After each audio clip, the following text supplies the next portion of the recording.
Selamat siang dan salam sejahtera untuk kita semuanya. Pertama sekali, marilah kita mengucapkan puji dan syukur kehadirat Allah Subhanahu wa Ta'ala, Tuhan yang Maha Kuasa, yang telah memberikan kesehatan dan kesempatan kepada kita bersama, sehingga kita dapat bersama-sama di ruangan yang berbahagia ini di dalam rangka mengikuti rangkaian kegiatan dari Bapak calon guru penggerak SMA Negeri 1 Parangbola, yaitu diseminasi tentang budaya positif di SMA Negeri 1 Parangbola.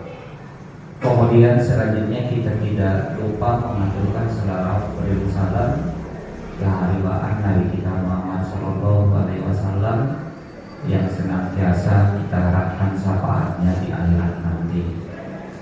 Yang kami hormati Bapak Wakil Kepala Sekolah, yang kami hormati Bapak dan Ibu Guru SMA Negeri 1 Parangbola, dan yang kami hormati Bapak Sapri Ramadan Harahap SPD sebagai calon guru penggerak guru SMA Negeri 1 Parangbola. Bapak dan Ibu yang kami hormati, pertama terima kasih kepada Bapak dan Ibu bahwa kita dapat menghadiri diseminasi untuk budaya positif yang akan kita lakukan berikut tahun-tahun dan masa-masa yang akan datang di SMA Negeri 1 Parangbola ini. Kegiatan ini adalah merupakan rangkaian daripada kegiatan guru penggerak, dan mudah-mudahan kegiatan ini mulai dari awal sampai berakhirnya, ini dapat kita ikuti dengan sebaik-baiknya. Dengan demikian nanti tentu dalam pertemuan kita dalam rangka diseminasi tentang budaya penting ini dapat kita nanti merumuskan apa kira-kira kesepakatan kita bersama di SMA Negeri 1 Parangbola untuk budaya positif dalam rangka kemajuan pendidikan khususnya di SMA Negeri 1 Parangbola atau khususnya daerah kita Provinsi Sumatera Utara. Nah, jadi oleh karena itu tentu kami harapkan nanti kepada Bapak dan Ibu untuk memberikan kontribusi.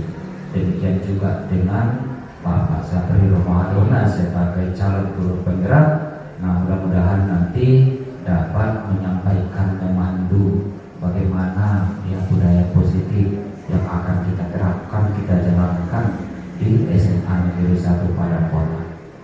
Nah, sehingga dengan demikian nanti budaya-budaya positif yang kita lakukan ini, ini dapat nanti kita aplikasikan, kita laksanakan bagi kita Bapak dan Ibu guru di SMA Negeri 1 Parangbola.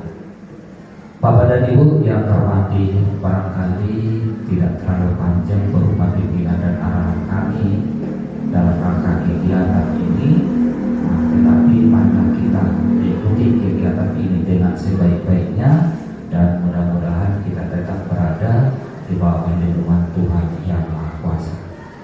Demikian saja, dengan mengucapkan ridho kepada Allah Subhanahu wa Ta'ala, dengan mengucapkan bismillah, maka kami selaku Kepala SMA Negeri 1 Parangbola dengan ini membuka secara resmi diseminasi modul 14 budaya positif di SMA Negeri 1 Parangbola yang akan disampaikan oleh calon guru penggerak, yaitu Bapak Sapri Ramadan Harahap SPD. Demikian yang dapat kami sampaikan. Kami akhiri, wabillahi taufiq wal hidayah. Assalamualaikum warahmatullahi wabarakatuh. Assalamualaikum warahmatullahi wabarakatuh. Terima kasih. Saya ucapkan kepada Pak Gajiun yang sudah memberikan kesempatan kepada saya untuk menyampaikan materi diseminasi modul 14, yaitu budaya positif yang akan kita terapkan di SMA Negeri 1 Pertama dan yang utama sekali, mari kita mengucapkan rasa syukur kehadirat Allah Subhanahu wa taala, Tuhan yang Maha Esa. Salawat dan salam tidak lupa juga kita sampaikan junjungan Nabi besar Muhammad SAW. Yang saya hormati Kepala SMA Negeri 1 Wakil Kepala Sekolah, terkhusus Bapak Ibu peserta diseminasi budaya positif yang hadir pada kesempatan ini. Sebelum kita masuk ke budaya positif, saya ingin Bapak Ibu berikan satu tanggapan terhadap pertanyaan pemantik. Ya, Ibu Atul. Saya akan menjawab pertanyaan nomor 1. Hukuman dapat mendisiplinkan anak. Setuju, tapi tergantung daripada kita memberikan bagaimana hukuman itu terhadap si anak. Jadi jangan langsung kita lakukan kekerasan, itu tidak boleh. Jadi kita apakah dengan cara bermain hukuman itu atau dengan cara lembut, kemudian agak dikeraskan sedikit. Kalau nggak bisa juga boleh keras, tapi jangan sampai kena fisik. Itu menurut saya, itu jawaban yang pertama. Terima kasih. Assalamualaikum warahmatullahi wabarakatuh. Waalaikumsalam warahmatullahi wabarakatuh. Terima kasih kepada Ibu Atul yang sudah memberikan tanggapan terhadap pertanyaan yang pertama, yaitu hukuman dapat mendisiplinkan. Setuju ya Bu ya? Setuju. Tapi hukumannya tidak kekerasan. Tidak ada tindak kekerasan. Baik, satu lagi Bapak Ibu. Baik, pertanyaan yang pertama 2 atau 3. Kalau bisa, Pak Udut. Kalau bisa Pak Udut, jangan nomor 1 lagi.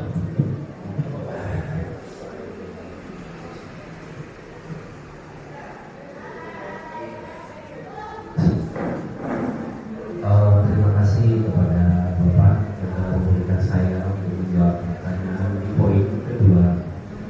Pemberian hukuman dengan hal positif, membaca atau membersihkan halaman sekolah dapat meningkatkan disiplin anak. Jawaban saya ini benar, tapi dalam alasannya di dalam pemberian hukuman ini ada 2 faktornya. Satu yang meringankan dan memberatkan. Ini termasuk hal yang meringankan. Kenapa?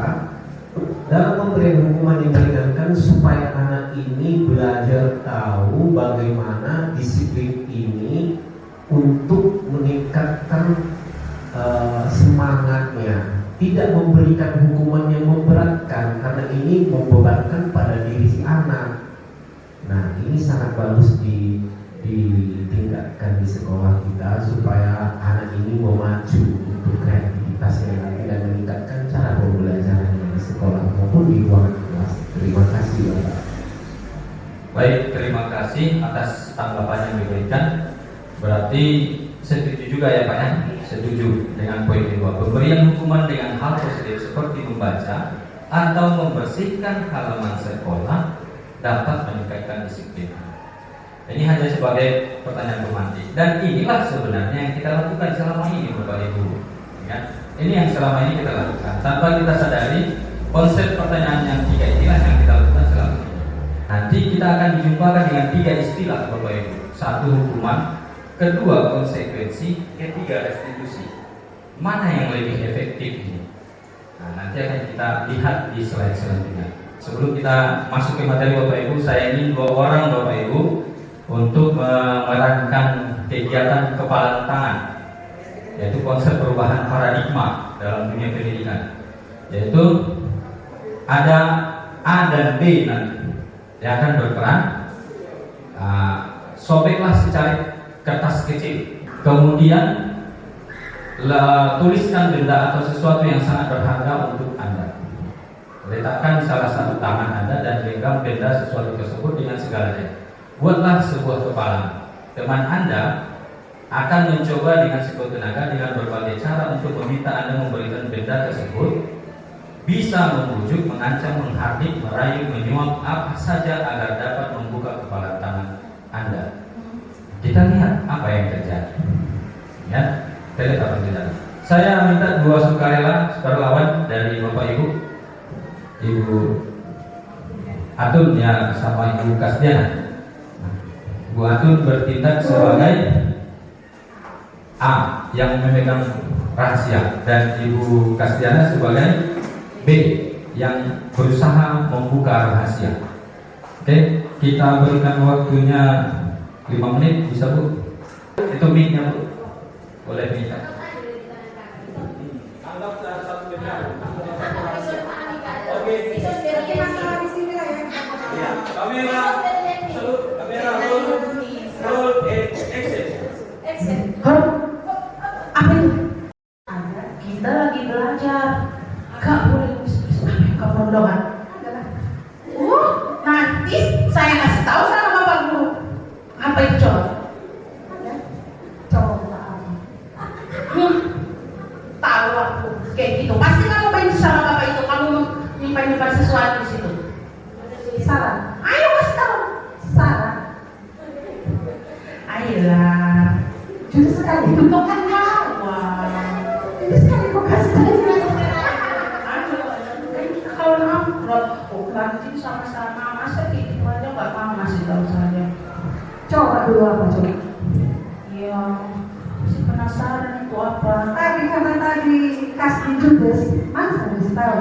Ya kan ini aku udah ngerai itu. Kamu kan baik apa itu?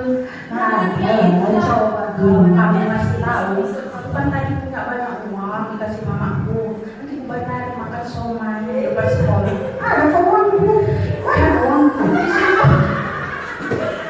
Nanti simpan aja. Nanti aku bayarin. Pakai tolong pun nggak apa. Kalau uang banyak uang bu, tapi karena judes sendiri bu tadi, masa harus tahu? Betul nih, nggak mau ngasih tahu. Ya, Kalau nggak gini aja, biar kamu ngasih tahu aku. Nanti kalau bapak itu ngasih tugas, aku dong yang ngerjakan tugas. aku pintar, bisa yang ngerjain. Bukan masalah pintarnya, kamu kan nanti bisa di rumah main game. Aku yang ngerjakan tugas. Aku gitu, aku mau kalau ada tugas, aku yang ngerjain. Jadi biar tahu semua masalah, ini harus kita kerja sendiri. Makanya jangan cerewet, jangan judes, jangan sok paten. Karena aku udah minta maaf. Gini aja lah. Gimana coba? Kita kan kemana-mana sama-sama. Kalau istirahat, Kawan kita kan? iya kawan kita. Kasih tahu lah itu apa. Kasih tahu lah. Biar kita makin akrab gitu. Kan akhirnya, cuman ada sesuatu itu yang nggak perlu dikasih tahu. Kasih tahu apa?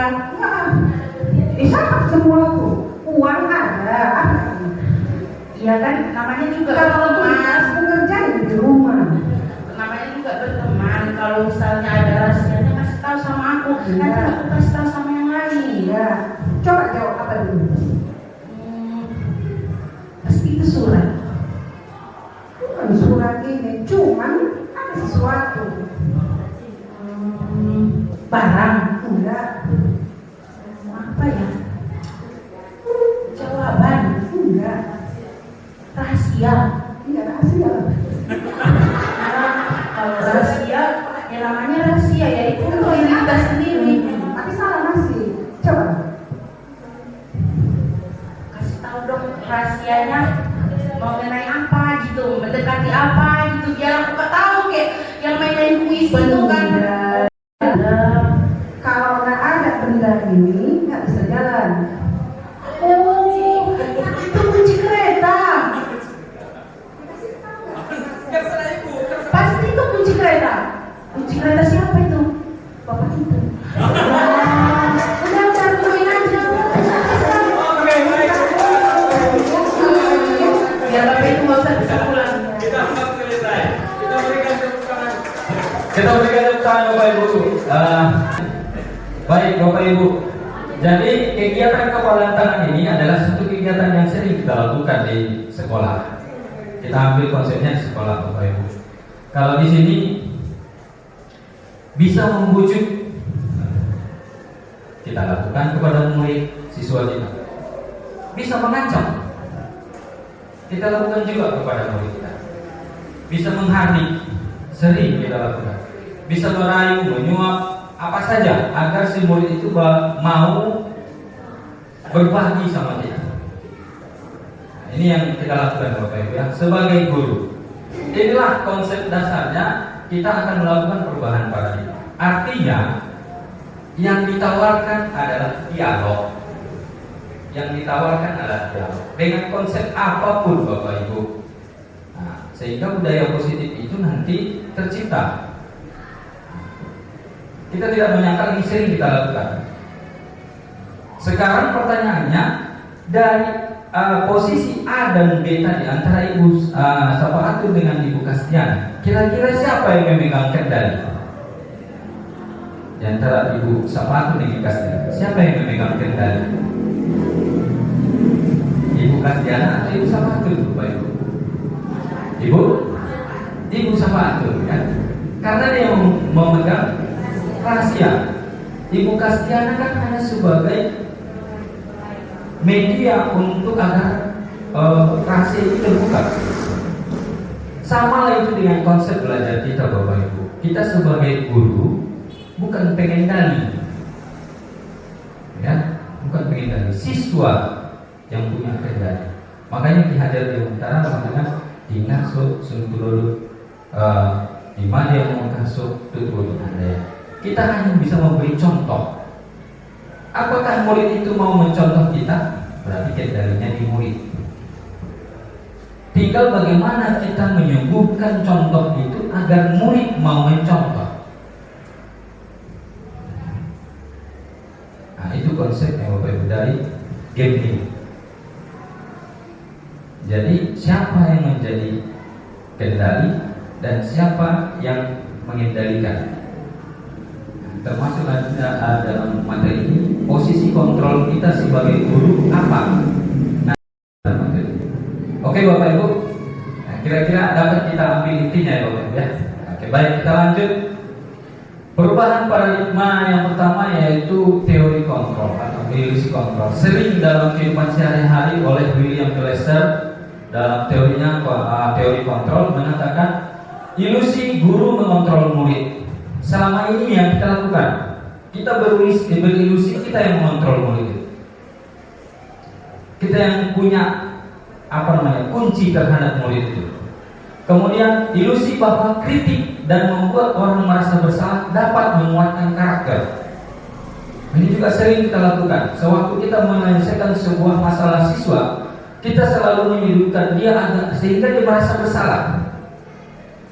Kemudian ilusi bahwa semua penguatan positif, efektif dan bermanfaat. Dan yang terakhir, ilusi bahwa orang dewasa memiliki hak untuk memaksa. Inilah ilusi kontrol itu yang ditawarkan oleh William Glasser dalam teori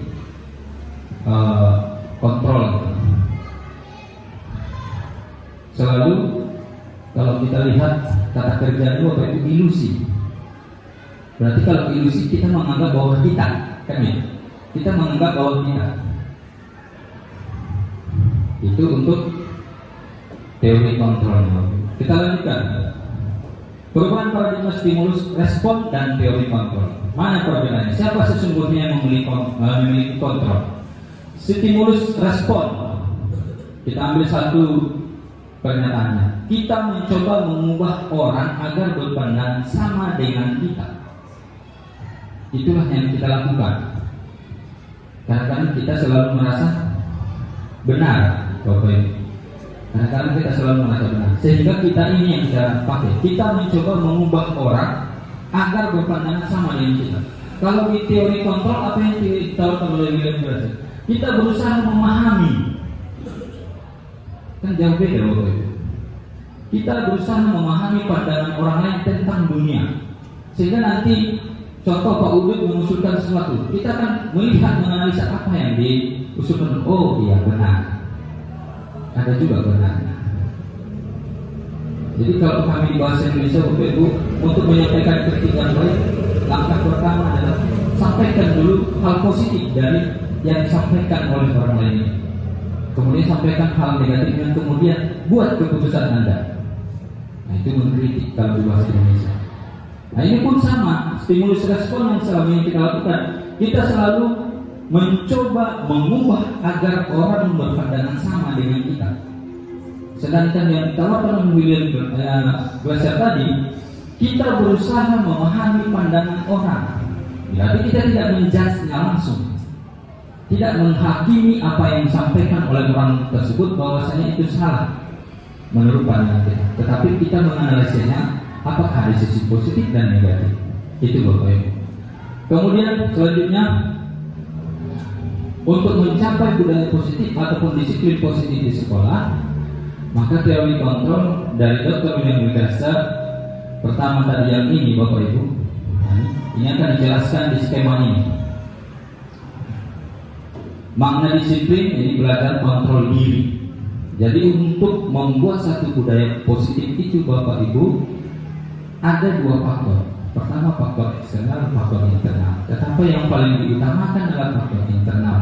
Apa itu faktor internal? Yaitu kontrol diri kita. Berarti untuk menciptakan budaya positif itu dari diri kita dulu. Artinya apa yang selama ini kalau kita paksakan murid, sementara kita tidak bisa dipaksakan, bagaimana hasilnya? Itu Bapak. Berarti harus dari diri kita dulu, baru kita terapkan ke murid. Nanti akan kita belajar ataupun kita bahas mengenai keyakinan. Bagaimana kita menerapkan budaya positif itu mulai dari keyakinan kelas, objek terkecil di sekolah kita, sampai nanti tercipta keyakinan sekolah. Kemudian semua perilaku memiliki tujuan. Ini tadi menganalisa, kan? Menganalisa pandangan orang. Nah, semua perilaku memiliki tujuan. Di sini nanti kita akan belajar teori motivasi untuk menghindari hukuman. Untuk teori motivasi itu untuk menghindari hukuman, untuk mendapatkan imbalan, untuk menghargai diri sendiri. Jadi kadang-kadang kita untuk melaksanakan sesuatu itu, kita alasannya adalah untuk menghindari hukuman. Nanti saya nggak naik pangkat, ya udahlah kerjakanlah untuk menghindari hukuman. Itu motivasi kita. Kemudian untuk mendapatkan imbalan, saya kalau rajin nanti mengerjakannya, ataupun saya kalau belajar, anak-anak kita kalau belajar dengan dia, nanti di semester waktu menerima rapor saya akan juara 1 mendapatkan piala. Itu kan teori motivasi kita untuk melakukan sesuatu. Kemudian untuk menghargai diri sendiri. Untuk menghargai diri sendiri inilah yang akan memunculkan nilai kebajikan universal. Berarti kalau kita motivasinya nomor 3 ini Bapak Ibu, termasuk ini motivasi intrinsik. Kalau yang 1, 2 tadi Bapak Ibu motivasi ekstrinsik. Motivasi ekstrinsik berarti kita termotivasi untuk melakukan sesuatu karena orang lain. Tapi kalau motivasi menghargai diri sendiri, kita masuk ke motivasi intrinsik, yaitu kita melakukan sesuatu karena memang panggilan hati kita sendiri. Itu teori motivasi. Kemudian model berpikir menang-menang yang ini tadi Bapak Ibu. Model berpikir menang-menang. Bagaimana model berpikir menang-menang di teori kontrol? Kalau di stimulus respon, model berpikir menang kalah. Kita mempertahankan pendapat kita agar orang lain kalah menurut sama kita. Tapi kalau di posisi teori kontrol, model berpikir menang-menang. Nah ini, maka kita harus mengetahui 5 posisi kontrol, yaitu apakah kita sebagai penghukum, pembuat merasa bersalah, teman, pemantau, atau manajer. Kalau tadi dimotivasi yang diajukan adalah untuk menghargai diri sendiri, maka di posisi kontrol ini manajer. Manajer yang ditawarkan untuk budaya positif.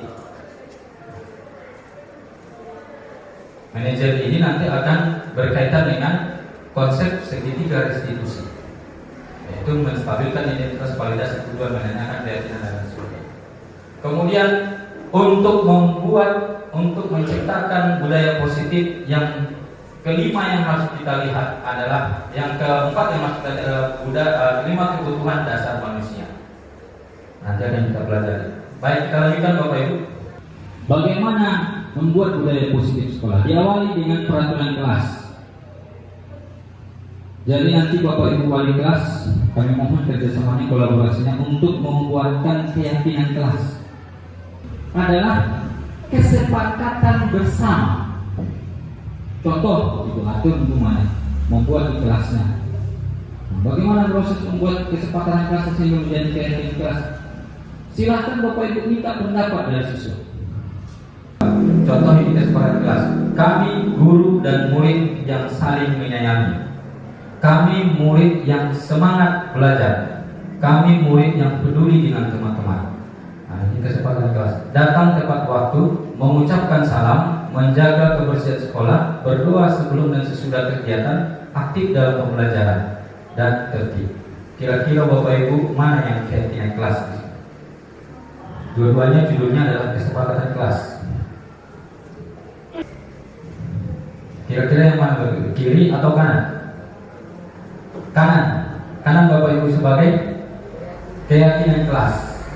Ya, keyakinan kelas itu sesuai dengan nilai-nilai kebajikan dalam profil pelajar Pancasila. Kemudian, ini yang penting bagi kita sebagai guru. Tadi di awal sudah dibahas.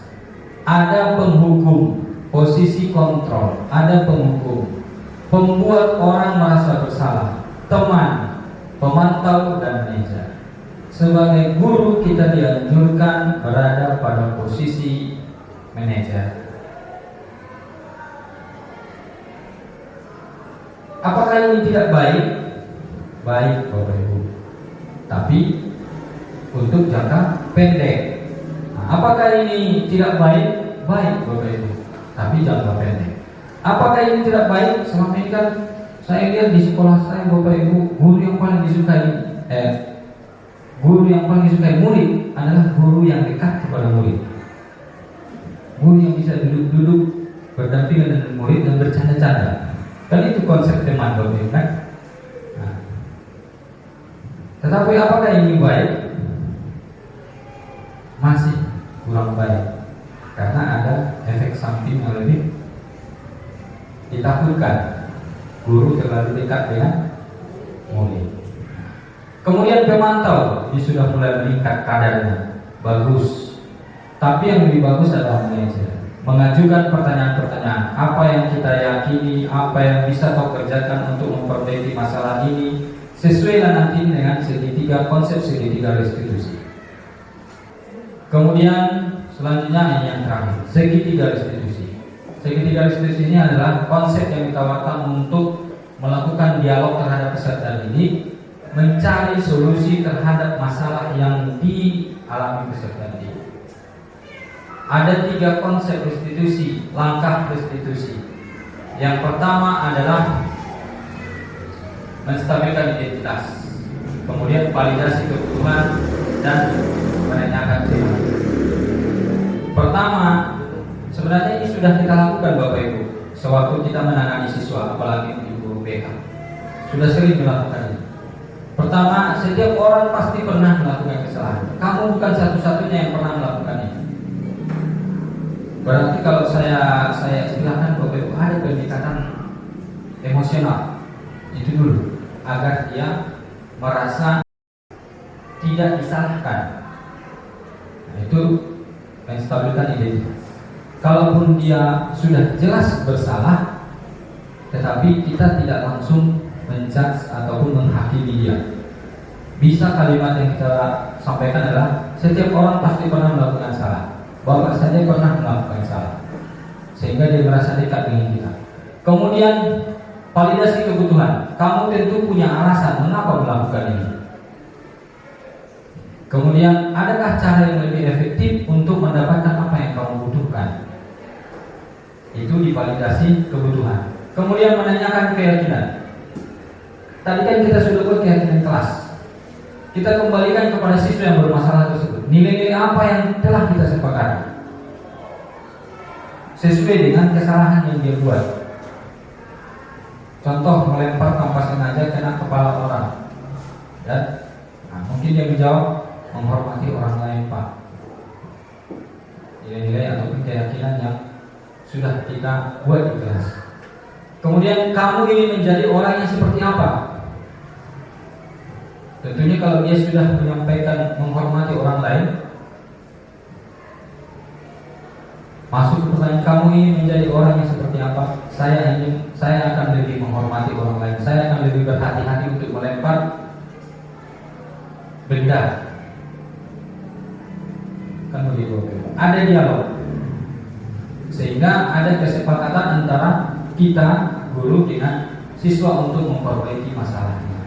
Dia sendiri yang menawarkan apa solusi dari masalah ini. Itulah materi kita tentang budaya positif. Saya yakin percaya Bapak Ibu adalah guru-guru hebat di SMA Negeri 1 Balang Bola yang tidak diragukan lagi kompetensinya sesuai dengan bidang masing-masing. Hanya saja kita belum menemukan touch-nya Bapak Ibu kan? Nah, kita belum menemukan momen terbaik untuk melakukan itu. Jadi saya mengajak Bapak Ibu sekalian agar dengan momen budaya positif ini mari sama-sama kita berkolaborasi agar nanti budaya positif tidak hari ini Bapak Ibu.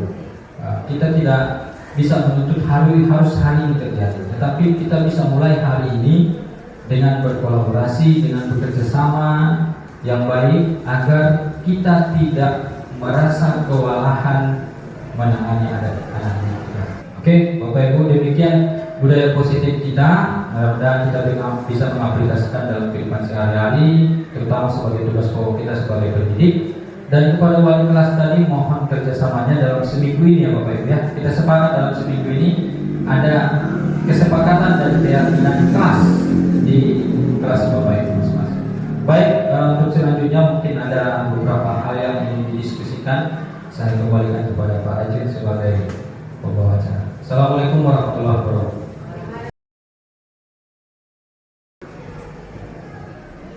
Yang mau saya tanyakan Pak, itu kan peraturan dari Menteri bahwasannya kita harus mengikuti siswa didikan kita ini yang Bapak minta kesepakatan dan keyakinan kelas. Jadi kalau misalnya mungkin yang sampel itu maksimal kan 20 orang, sementara di kelas kita, maksudnya di sekolah kita itu rata-rata 32-36 siswa. Kalau misalnya ini kita buat selalu,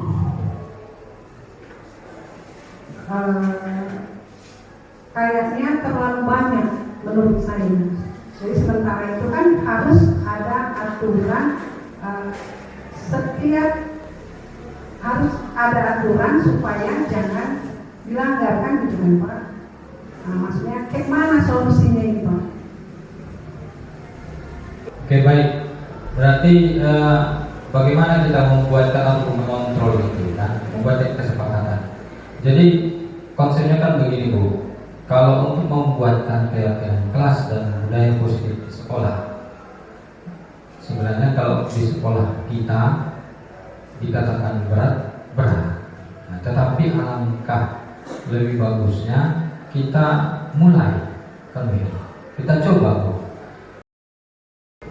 Baik, kalau tidak ada lagi Bapak Ibu, ini yang terakhir yaitu refleksi tentang kegiatan ini. Saya kira mohon izin siapa kira-kira Ibu Wat Maria atau Ibu Bisnida. Sedikit kesimpulan dari materi kita.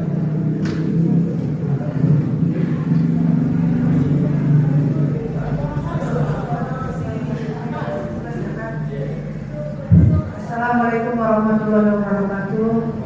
Terima kasih atas kesempatan yang diberikan kepada saya. Jadi selama mengikuti kegiatan diseminasi hari ini, yang sangat menambah ilmu dan wawasan dalam bidang menciptakan apa tadi materinya menciptakan budaya positif bagi siswa kita. Nah di sini kita semua sudah tahu manfaat daripada menciptakan budaya positif ini. Nanti kita akan menghasilkan suasana kelas yang tertib, nyaman dan menyenangkan, sehingga para siswa kita ini akan serius dan semangat dalam mengikuti proses pembelajaran, dan nantinya akan menciptakan siswa-siswa yang sesuai dengan yang diharapkan di kurikulum, yaitu siswa yang bermoral dan juga saling menghargai, walaupun antara sesama teman, dengan guru dan semua yang terlibat di dalam sekolah ini, walaupun dia hanya sebagai cleaning service, selalu ada penghormatan dan penghargaan dari sesama warga di sekolah ini. Jadi destinasi budaya sangat memberikan wawasan kepada kita. Terima kasih atas ilmunya dan bukalah matamu, saatnya meraih mimpimu. Arahkan pandangan ke depan, Tuhan kan menuntunmu. Sadarilah masa berganti, tantangan kan kita hadapi. Bergandeng tangan untuk negeri, era kita menanti berseri. Kita belajar Pancasila, kita bernafas dalam sila-silanya. Kita belajar Pancasila, ayo kita jaga untuk Indonesia. Bersatu dalam perbedaan, berpegang tangan dan berlari. Singkirkan ego. Assalamualaikum warahmatullahi wabarakatuh. Nama saya Alam Syaputra Rahab, siswa SMA Negeri 1 Padangbolak. Menurut pendapat saya, budaya positif yang diterapkan oleh Bapak Sapri Romadona Harahap selaku calon guru penggerak bersama dengan Bapak Ibu guru lainnya sangat memberikan nuansa baru kepada peserta didik di SMA Negeri 1 Padangbolak. Ditambah dengan diterapkannya kesepakatan dan keyakinan kelas, terutama dalam hal pembentukan karakter dan juga proses belajar mengajar yang aman dan nyaman di kelas. Semoga budaya positif ini dapat lebih ditingkatkan ke depannya. Assalamualaikum warahmatullahi wabarakatuh. Assalamualaikum warahmatullahi wabarakatuh. Perkenalkan, nama saya Teti Hairani Siregar SPD, rekan kerja Bapak Sapri Romadona Harahap SPD. Saya melihat bahwa penerapan budaya positif di lingkungan sekolah yang dilaksanakan oleh Pak Sapri sebagai calon guru penggerak sangat baik, karena dilakukan dengan berkolaborasi bersama guru sehingga Kita jaga untuk Indonesia.